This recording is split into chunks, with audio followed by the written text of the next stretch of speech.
Olá, seja bem-vindo a mais um Repensar, um programa que tem como objetivo proporcionar a você uma boa leitura. O convidado que nós trazemos hoje, ele nos traz um livro que tem conceitos importantes sobre a doutrina dos espíritos e é um livro que vai colaborar para que nós possamos aprender ou ainda relembrar esses conceitos que a doutrina dos espíritos nos traz. E por trazer temas importantes, temas preciosos, nós nos dispusemos a fazer 3 programas acerca desse livro. O nosso convidado hoje é Sebastião Camargo e o livro é O Despertar da Consciência, do Átomo ao Anjo. Bom, Sebastião, seja muito bem-vindo, é uma alegria muito grande tê-lo aqui conosco e para falar de um assunto bastante importante. A alegria é nossa, muito obrigado pelo convite. E a TV Mundo Maior, e a você que está nos assistindo, muito obrigado pela audiência. Bom, eu antes da gente falar do livro, gostaria até de falar para o nosso telespectador que esse livro ainda não está editado.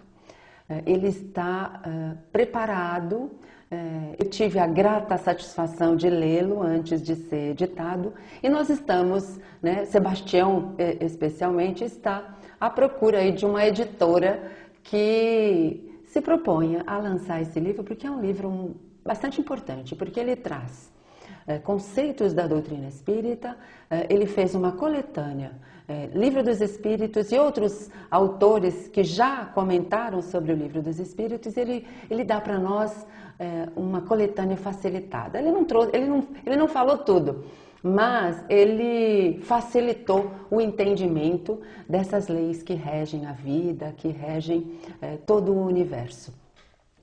Bom, Sebastião, vamos falar um pouquinho desse livro?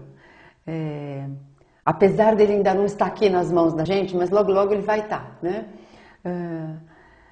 Falando dele, você, como eu disse, você fez uma coletânea, né? De citações, de orientações, de comentários já feitos acerca dessas leis que regem a evolução, né? Porque ele fala basicamente da evolução, é isso?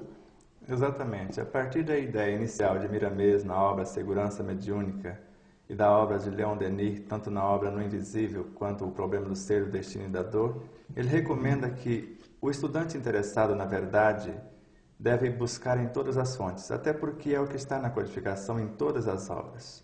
E buscar esses fragmentos de verdade que existem esparsos, que foi o próprio trabalho do codificador inicialmente, e agora, a partir das ideias que queremos desenvolver visando a compreensão da nossa origem, natureza e destino, já que o Espiritismo propõe iluminar e libertar a consciência, para que possamos, com lucidez e responsabilidade, através desse conhecimento, gerir a própria vida, chegando ao estágio de autossuficiência, que é a essência da felicidade. Bom, esse é um livro em que, basicamente, a gente precisa estudá-lo, né? Então, aqueles que estão interessados em realmente aprender, em aperfeiçoar, né, ou facilitar o entendimento do que está na codificação, vai ter uma possibilidade grande de fazê-lo, né? Então, eu queria que você começasse a me dizer o porquê do título. Quem sugeriu esse título a você? Isso foi inspirado? Você que... Esse título foi inspirado por Fernando Miramês de Olivídio, Joana de Ângeles, Bezerra de Menezes, próprio Leon Denis, porque são uma falange de espíritos interessados no despertar da consciência do átomo primitivo do espírito, o princípio inteligente desde a sua nascente, rumo à angelitude. Agora, eu queria que a gente falasse um pouquinho dele, né, dos temas que ele aborda, né? Você fala de Deus, você fala de Deus e a criação, você fala do perispírito, você fala dos reinos, né, pelas quais o princípio inteligente estagia, enfim, até chegar à condição de espírito individualizado. Então, é uma série de informações importantes. Eu queria começar a falar um pouquinho de cada um. Pode ser? Pode ser. Você faz. Então, antes disso, eu queria que você me falasse uma coisa. Nós estamos no momento, Sebastião, de estudar mais profundamente essas questões? É por isso que esse livro está saindo? Por isso que você escreveu? Por isso que você teve esse chamamento, né? A gente pode chamar assim, um chamamento a fazer essa tarefa, esse trabalho? Porque é um momento, nós estamos preparados para receber essas informações assim tão facilitadas como você está nos proporcionando? Eu creio, tenho certeza que este é o momento. Essa é uma pesquisa de 27 anos e só agora nos autorizam a elaborar em forma de um livro para ser publicado.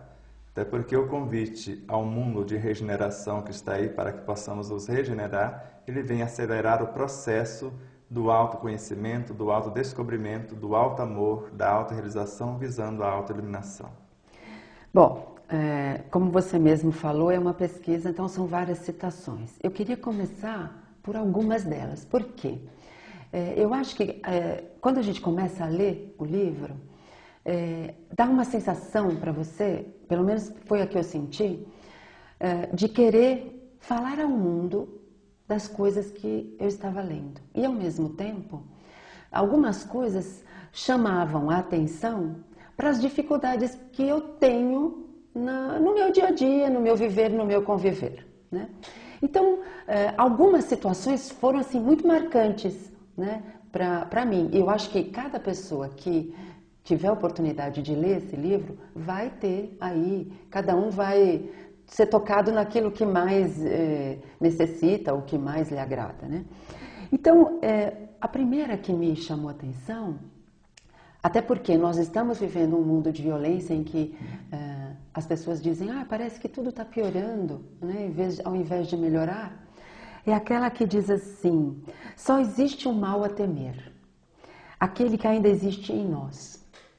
Então eu queria que você comentasse um pouquinho isso, porque eu achei assim, se todo mundo soubesse disso, Sebastião, eu acho que o mundo seria um pouco mais brando, seria um pouco mais pacífico, não é mesmo? Exatamente. André Luiz, com a lucidez fantástica, através dessa antena mais potente que eu conheço nos últimos anos, no último século, Francisco Cândido Xavier, de uma felicidade, né, sem comentários. Não teria palavra para agradecê-lo por esta lucidez. Nelson Mandela também chegou a algo meio parecido com essa informação após sair da prisão, ficando lá 28 anos. Que o mal que normalmente nós tememos não é aquele que existe dentro. Parece estranho, não parece? Sim, parece. Ou melhor, deixa eu explicar melhor. O que nós tememos não é o mal que existe em nós, mas a luz que existe em nós. Porque se vir à tona o conhecimento que o espírito imortal tem de fato, nós vamos ver que temos todas as potências para solucionar todas as questões. Sebastião, a gente vai continuar falando disso já já. Nós vamos a um breve intervalo e já voltamos falando com Sebastião Camargo.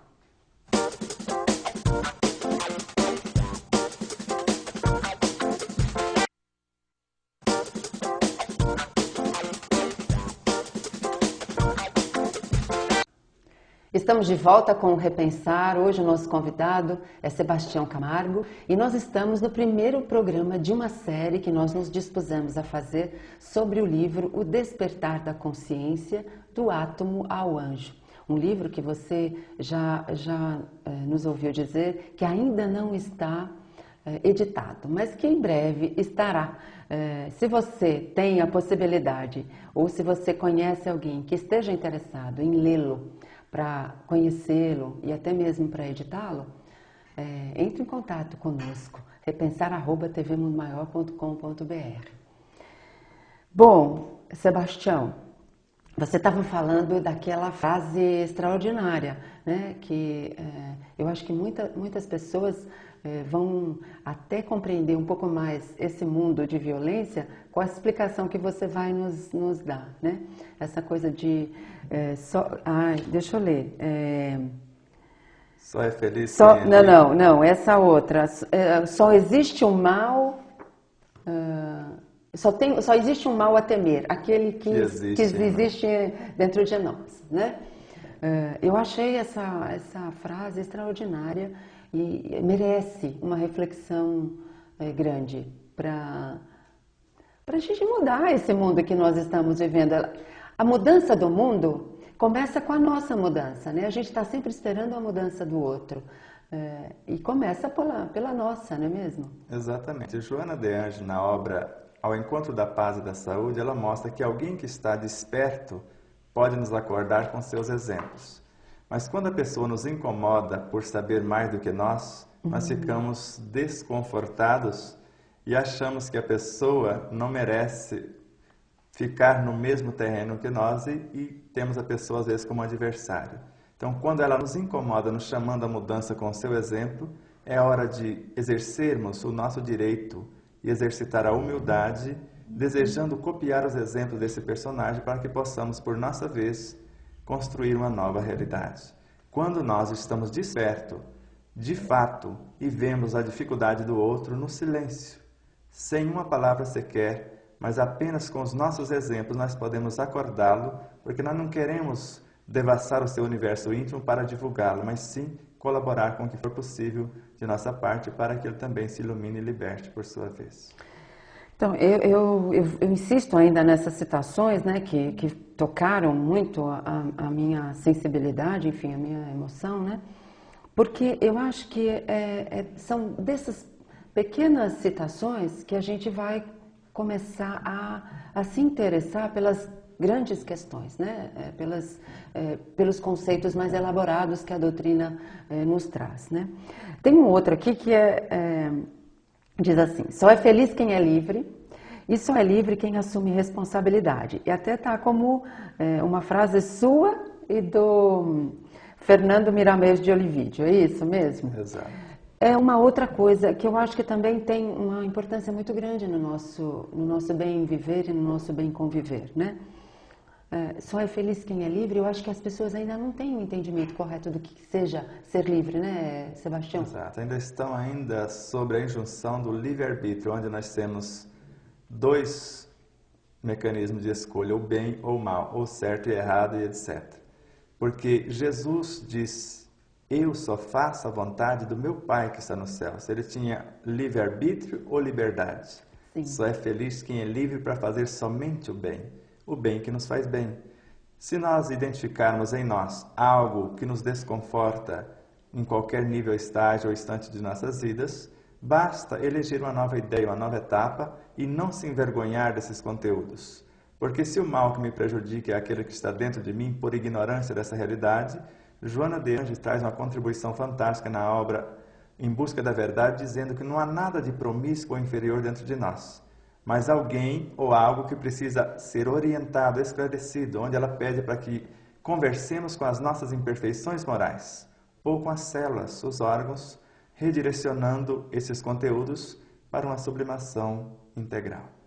Então, essa coisa de eu sou feliz quando eu sou livre, mas para eu ser livre eu preciso ter responsabilidade, isso é uma verdade concreta, né? Eu preciso, para ser feliz, eu preciso ter responsabilidade, né? A gente pode fazer essa correlação, né? André Luiz mostra isso. Nesta linha de raciocínio, ele mostra que é necessário pensar no que pensar. Porque se o pensamento sou eu em ação, segundo o que está no Livro dos Médiuns, quando nós pensamos, além de nos manifestarmos através da mente, nós vamos atrair o que nós chamamos de matéria mental ou princípio inteligente do universo, e eu estou assumindo com eles responsabilidades. Segundo Fernando Miramês, ele diz que neste instante que nós os convidamos, já que eles estão lá onde a voz de um ser ainda não os chamou, como diz Galileu em A Gênese, nós vamos gravar neles o que nós estamos sentindo e transferindo-os para as novas realidades posteriores, vão transformar em elementos que vão compor o universo biológico através da sua revitalização, ou transformar em personagem que nós chamamos de mensageiro para a sua sublimação. Desta forma, nós podemos avançar, segundo o que está na questão 501 do Livro dos Espíritos, quando assumimos essa responsabilidade de bem conduzir esse patrimônio infindável.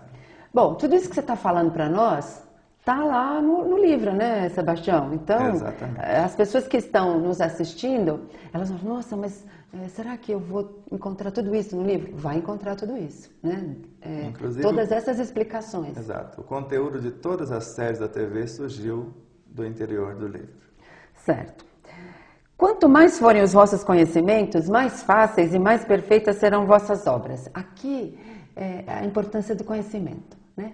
Aí eu pergunto a você, o conhecimento, basta ter o conhecimento para você ser feliz, para você se tornar uma pessoa boa? Basta ter o conhecimento intelectual ou esse conhecimento abrange outras situações? É necessário querer o conhecimento, é necessário saber, compreender a situação e é necessário fazer. O conhecimento só tem sentido se for vivenciado, porque as boas leituras, segundo Joana de Ângeles, enriquecem a mente sim, a área da inteligência, da imaginação, da memória, do desejo, etc. Mas essas boas leituras sem aplicação prática de nada vale porque caem no esquecimento. Então o conhecimento nos ilumina, mas a vivência nos liberta. Muito bom. Nós vamos continuar falando sobre essa obra, porque essa obra traz conceitos preciosos, temas preciosos e informações preciosas, né? Mas a gente vai continuar daqui a pouco, tá bom, Sebastião? Você quer se tornar um colaborador da TV Mundo Maior? Associe-se ao Clube Amigos da Boa Nova. Seja um divulgador da doutrina dos espíritos. A Fundação Espírita André Luiz agradece a sua contribuição. Ligue para 0800 12 18 38 e torne-se assim um divulgador da doutrina dos espíritos. Nós vamos a um breve intervalo e já voltamos.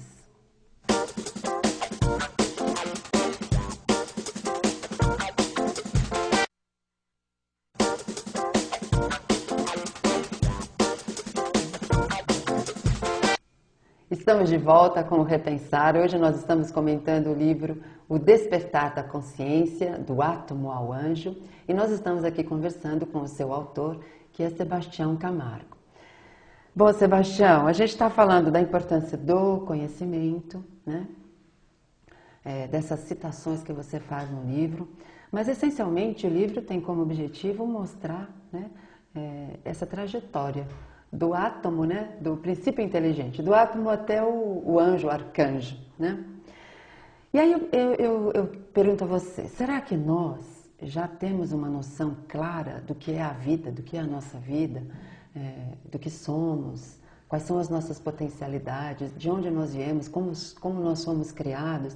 Eu acho que uma grande parte da humanidade ainda não tem essa consciência, né? É isso que você está querendo trazer para nós, essa ajuda que você está querendo dar a quem tiver a possibilidade de ler o seu livro, é isso? Exatamente, porque se perguntarmos para alguns de onde você veio, do ventre da minha mãe, Sim. E não entende nem o processo da gestação, e outros, mais profundamente se perguntarmos, vêm do mundo dos espíritos, ele não sabe o que é o mundo dos espíritos. Mas quando perguntamos, eu quero saber a nossa origem, o início do princípio inteligente. E aí a proposta do livro não apenas abordar a trajetória do princípio inteligente, muito superficialmente, porque vão surgir outros a partir desse, porque eles são a base, e mostrar a consciência elemental, desde o plano da mente até o reino subhumano também. Então nós mostramos desde as consciências elementais a sua evolução e expansão, e o princípio inteligente desde o seu início, passando por todos os reinos também. Esse é o ponto, Sebastião. Quando você fala, por exemplo, num curso de doutrina dos espíritos, num centro espírita, né? Quando você fala dos reinos, que o princípio inteligente estagiou em todos os reinos, como aquela frase de Leon Denis, né? É Leon Denis que falou, o princípio inteligente dorme no mineral, é isso? Sonha no vegetal, se agita no animal e desperta no hominal, é isso? Então as pessoas começam assim, não, mas eu fui um cachorro, eu fui um alface, né? Enfim, dando até uma sensação de que não tem muita importância o saber de onde você veio, né? Então, como explicar para essas criaturas? Lá no seu livro você faz todo uma descrição, enfim, você mostra uma explicação, melhor dizendo, uma explicação de como isso funciona, né? De como isso acontece. Mas dá para você dar uma uma pinceladinha nisso para nós? Vamos rapidamente, depois nós continuaremos em outro programa, se for o caso. Então nós vemos na obra A Gênese que no início os elementos estavam misturados, era o caos. E quando a lei de atração surge, une esses elementos para que eles possam mais tarde, segundo Joana de Ângeles, destacar da energia primordial, que nós chamamos de psiquismo divino, que existe antes da própria personagem que estamos citando, segundo Viana de Carvalho, ele destaca como um fascículo de luz, a mônada, o princípio inteligente do universo. Eles se unem a partir daí construindo o que nós chamamos de fluido cósmico universal. Ele começa como fluidos. Por isso que André Luiz disse, em falando do mecanismo do passe da bioenergia, que tudo é espírito. E dessa forma, quando assimilamos uma porção desses elementos na área mental para construir os átomos em nós, a união desses elementos compõe as estruturas atômicas. A união dos átomos, as moléculas. E só depois de passar pelo reino mineral, porque a força de atração lá no início, a força de gravitação norteando o que ele deve fazer em cada experiência, o seu espaço onde ele deve circular. A força de repulsão promovendo ele, tirando de uma sala de aula para levar para outro estágio.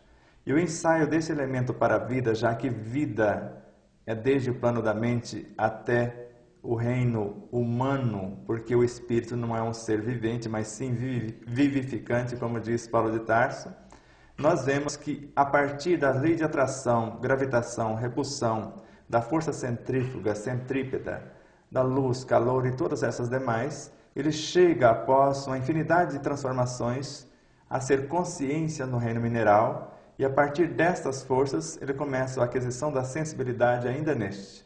Expande essa sensibilidade e começa o instinto no vegetal. Expande ambas e começa a inteligência no animal. Trabalha todas elas e começa a razão no reino elemental, no reino subhumano. Expande esta, humaniza-se e começa o trabalho da intuição, uma angelitude. Muito bom. Então, eu posso dizer, certa feita eu ouvi isso, que a partir do reino hominal, é como se tudo começasse de novo? Isso não é uma realidade, ou é? Posso dizer isso? Vamos falar assim. A maioria dos espíritas com quem relacionamos acha que o princípio inteligente e a individualidade é a mesma coisa. É como se ele saísse do princípio inteligente e fosse inchando e se transformando numa individualidade sem absorver outros elementos. Para que uma semente possa nascer, é necessário ela absorver nutrientes da terra, estes da água, da luz, etc. Se a lei que rege o macro rege o micro, ou tudo é regido por essa lei, ou tem alguma coisa equivocada. Nós vemos que o princípio inteligente é uma entidade indestrutível, conforme a questão 728A. Assim como a individualidade, que é uma somatória de um número incontável destes, é também um ser indestrutível, indivisível após individualizar-se. Porque Hernani Guimarães Andrade, Hermínio Corrêa de Miranda, Pietro Baldi, Leon Denis, André Luiz, mostra que toda energia, ao passar pelo reino mineral, vegetal, animal, no ápice do sistema nervoso do ser humano, ela transforma-se em consciências psi. E esses psiátomos, segundo a obra Psiquântico de Hernani Guimarães Andrade, é a energia que nós vamos aglomerá-la de acordo com a sua organização no processo de individualização e construir os espíritos, individualidades, com a porção dessa. Da mesma forma que o princípio inteligente foi construído com a porção de psiquismo divino, o espírito individualizado é uma porção de energia psi ou princípios inteligentes nesse estágio. Muito bom. Bom, nós vamos continuar essa conversa no próximo programa, porque esse primeiro programa já está chegando ao final. A gente agradece a sua participação, mas já conta com você para o próximo programa. Nós aqui agradecemos e agradecemos a audiência de todos e principalmente da TV Mundo Maior. Se você tem alguma sugestão, quer nos dar algum tema, sugerir algum convidado para o nosso programa, escreva para repensar@tvmundomaior.com.br. Nós agradecemos a sua audiência e contamos com você na próxima semana, no próximo programa. Até lá!